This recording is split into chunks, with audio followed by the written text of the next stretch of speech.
This week, Federal Reserve Chairman Ben Bernanke warned the U.S. economy could experience the same economic turbulence as European countries if it doesn't handle its debt issue.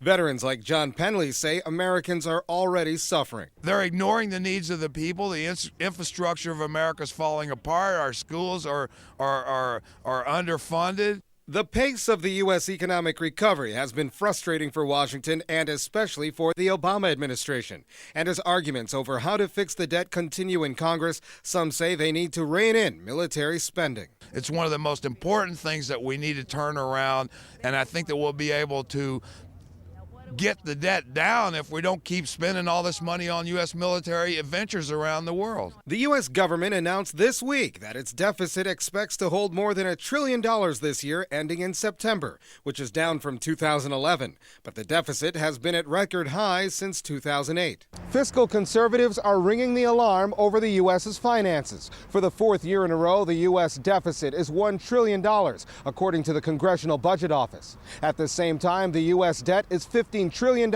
and growing every day. The U.S.'s annual output is now equal to around its debt level.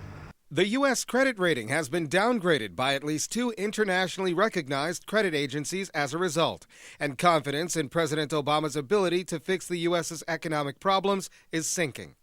Well, now he is going to run for re-election, that's clear, but his emotional commitment to the day-to-day business of governing, I think, is minimal. Therefore, it's funny to see people starting campaigns specifically against Obama now, when really power has slipped from his hands into the hands of this committee. Bernanke says that eventually the government's increasing debt would inhibit the growth of the country's economy. The whole country is completely falling apart.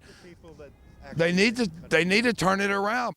As it stands right now, 13 million U.S. workers are unemployed. The Budget Committee knows that the U.S. debt issue needs to be resolved quickly. The problem is it hasn't determined how, with little help from Congress. Colin Campbell, Press TV, Washington.